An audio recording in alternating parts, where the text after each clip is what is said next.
Ask the question.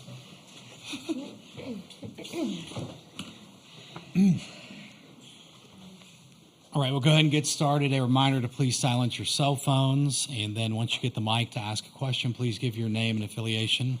We'll start with a statement from Florida State head coach Lonni Alameda, and then move to questions to the players, dismiss the players, then go back to questions for Coach Alameda. So if you have a statement. Yeah, just hats off to Tennessee and their season. Ashley Rogers is an incredible pitcher, and I know it's hard to be on the other side of that, and there's some incredible ball players on that team, and so that's a really gritty win for us, and they're a really good ball club.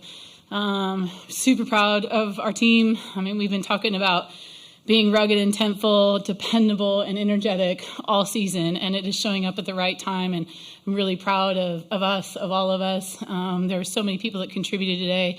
It's just really exciting to be in the championship series. Questions for players? Front row, right? Brett Nevitt, Knowles 247. Kat, after they called the delay game on you, it looked like you kind of just chuckled a little bit and said, you and me to Michaela. I know you guys have talked about having the so what, who cares mentality this year. Just how big do you think that mentality has been into getting you guys to the point you're at now? Oh, yeah, absolutely huge. I mean, I have a fairly long routine, so it isn't the first time that it's happened, but it also partially happened because I got on the rubber and I looked to Michaela for the sign, and then I said, oh no, I have to look to Coach it for the sign, so I was kind of laughing at myself that I made that mistake, but I knew that we were about to throw a drop away, and I was just really confident in the pitch, so it didn't really bother me, but just eyeing up Michaela, and just, I mean, we do that all the time, just me and you out there. More questions for players? Front row, right again. Michaela, on your homer, it seems like you kind of just reach down, that ball ends up 5 rows into the bleachers. Just how confident are you in your strength that any ball you get your barrel on, it could impact the game?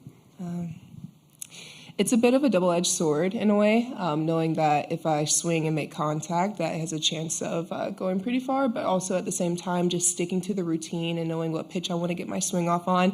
It's been a constant battle for years, honestly, and just wanting to zone in and just being able to talk to my coaches and figure out like a true plan and being able to stick to it is the biggest part. And I know at that point I was down in that at bat. I think it was a full count, right?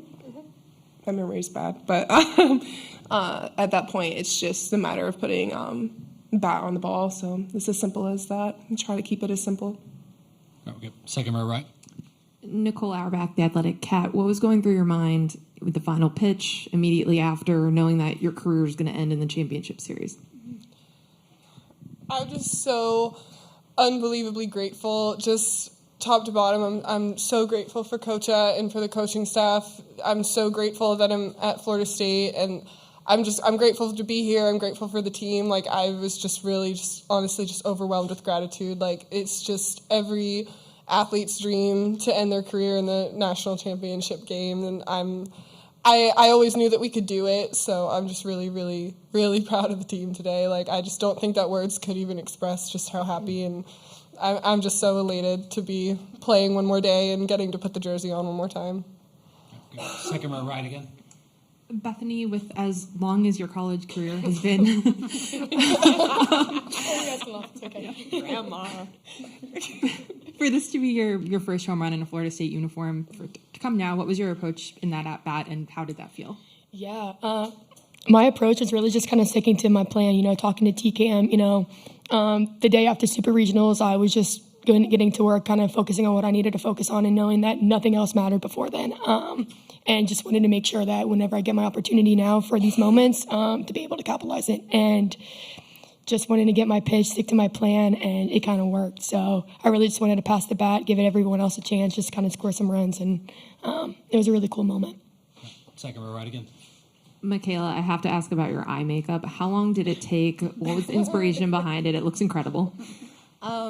Typically, it only takes me like 30, 35, sometimes 40, depending. It's like the overthinking to it. I try to keep things as simple as possible, and as soon as I start putting colors on my face, I just go for it. But as you know, it's Pride Month, and I wanted to do something just to kind of honor that fact. And I was asking around here and there, asking for some opinions, and I got a little halfway. I think I posted my tutorial. I was like, man, people are gonna like go halfway into this and they're gonna be like, ooh, this is not gonna look good. But it's all about trusting the process, and that applies on and off the field. Go to Justin in the background on the left here. I have to follow that. Justin McLeod from X Training Softball. Bethany and Michaela, Tennessee's got 3 main pitchers that they've used all year, and you saw all 3 of them tonight. Can you just kind of walk me through the adjustments from one to the next and how you guys made those adjustments tonight? Bethany, you can go first. Okay. Yeah, so we kind of, like I said, we really just stick to the plan of like what the pitchers like throwing for strikes and whatnot. Kind of going from the first pitcher to the second pitcher, one is kind of firmer, kind of going to more of a choke and poke mentality and kind of getting barrel to ball any way that we can. So that was kind of the adjustment from that piece. Because kudos though to Tennessee's pitching staff. I mean, they're here for a reason and they're really good. So just kind of doing whatever we can to really make contact and put barrel on the ball, especially with 3 main pitchers, is my philosophy. Yes, 100%. I think just as an offense, like, you want to get the starting pitcher off the mound as soon as possible. And like knowing that Tennessee has a great pitching staff, like you have to read up on what they do, what they throw, and have an idea of how to execute. And I think we all had a pretty good plan on those 3. We were prepared, even if they were to bring in any other pitcher that they haven't typically used. But just being able to stick and follow to the plan was always the goal. All right, we have a couple on Zoom. We'll go to Jack Williams.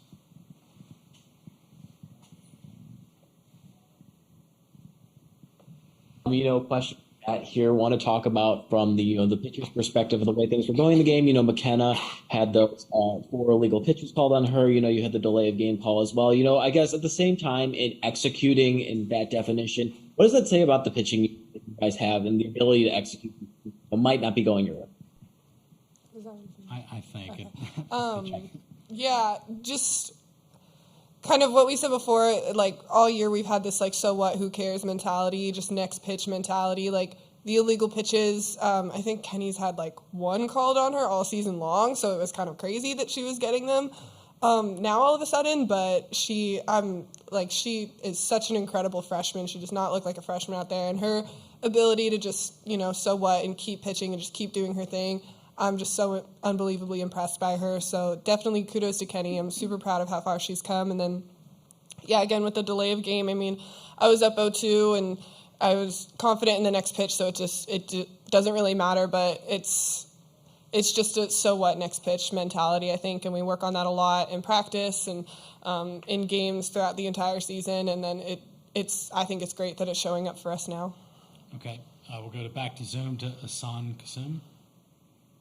Yeah, for all 3 players, Lonni scheduled Oklahoma State and Oklahoma in the regular season, and now you got it's gonna be flipped. You got Oklahoma State for 1 game, and you get Oklahoma for 3 games. But how much of those games prepare you for where you get about facing number 1 Oklahoma now? Bethany, you can go first. Yeah, I think that was like a really test for our team and kind of what we're made of.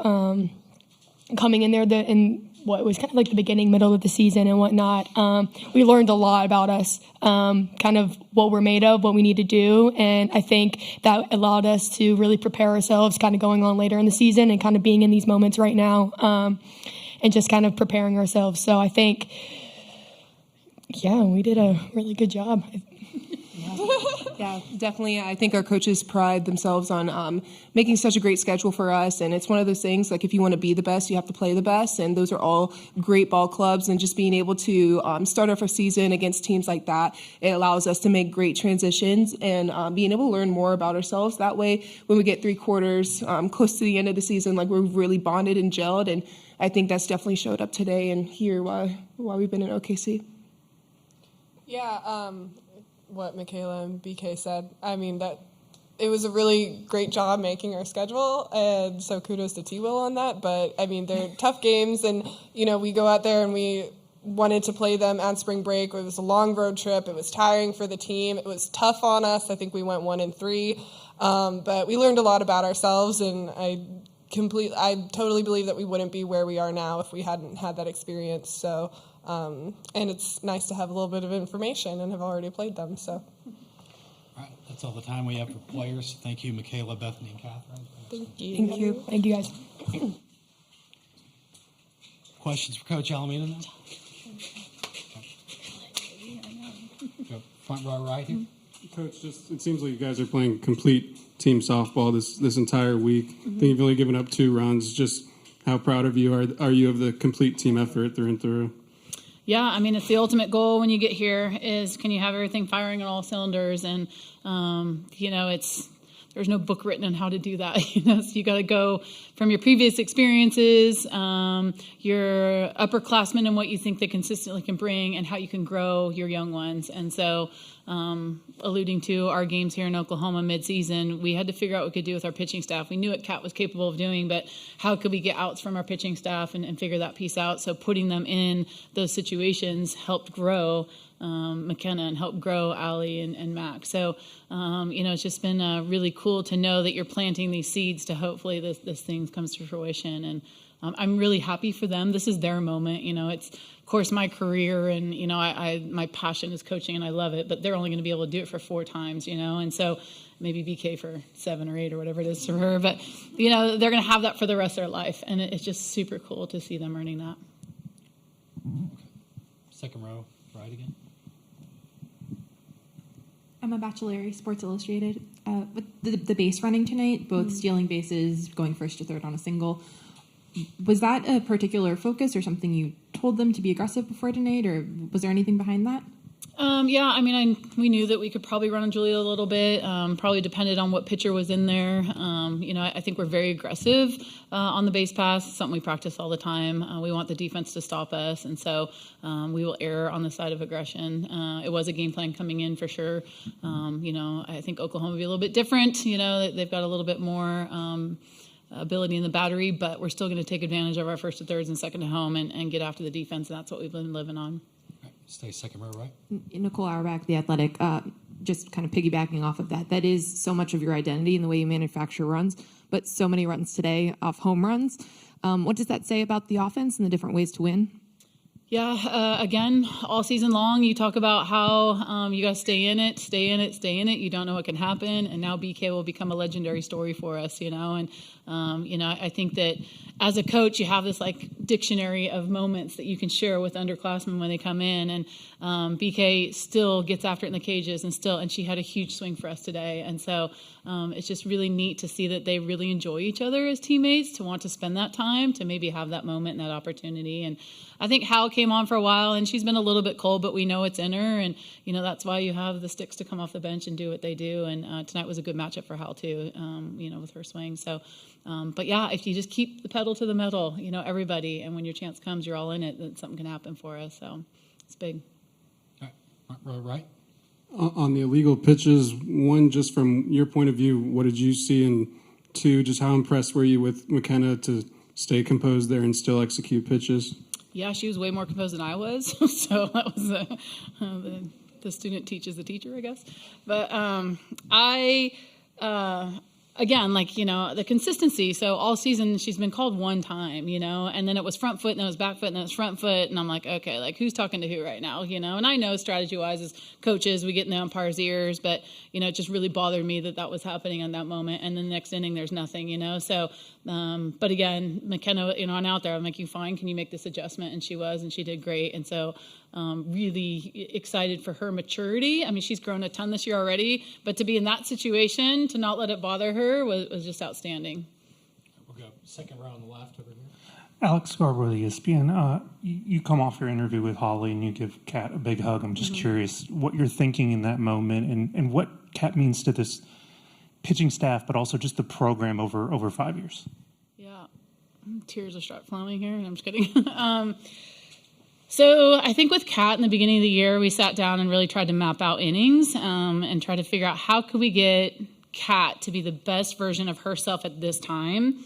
And when I presented that to her, it meant a lot less starts, a lot less innings, and a lot less comfortable situations. And so for her to be the teammate that she is, to be like, oh, okay, I'll do it, and then start doing it, and she struggled with it. And she really prides herself on being really good in moments, and she's worked really hard to be the leader of the team, and I'm asking her to be a leader in a different way. So the moment to be like, I'm so proud of you, you know, like to come into a ball game. Like it is hard to come into a ball game and close out a ball game. It's really hard. You have to rely on your abilities and your experiences. But she's been doing it more and more. She's starting to get comfortable with it. And now everything that we thought would be is showing up. And it's just really cool. So really proud of her to understand that piece on the strategic side. But I would say on the growth side, you know, she was such a young kid coming in, you know, could sit and read a book for 3 days and not see anyone. And now she's like, taking control of a team. She's got that sass walking off the field. She's super confident in who she is. So, you know, just you get proud of her as a person too, and she's able to lead these younger pitchers in those moments. And so, you know, she's the MVP of our team awards, and you can see why, because she just really brings everyone together. So, yeah, the embrace was just, I love her to death and so proud of her, and we would not be here without her. Our last question will be in the front row, right? We talked about it after the last game, just this team's ability to kind of control the swings of the game. Just, I think you guys have shut down innings 16 out of 18 opportunities this postseason. Just how proud of you are you of that fact?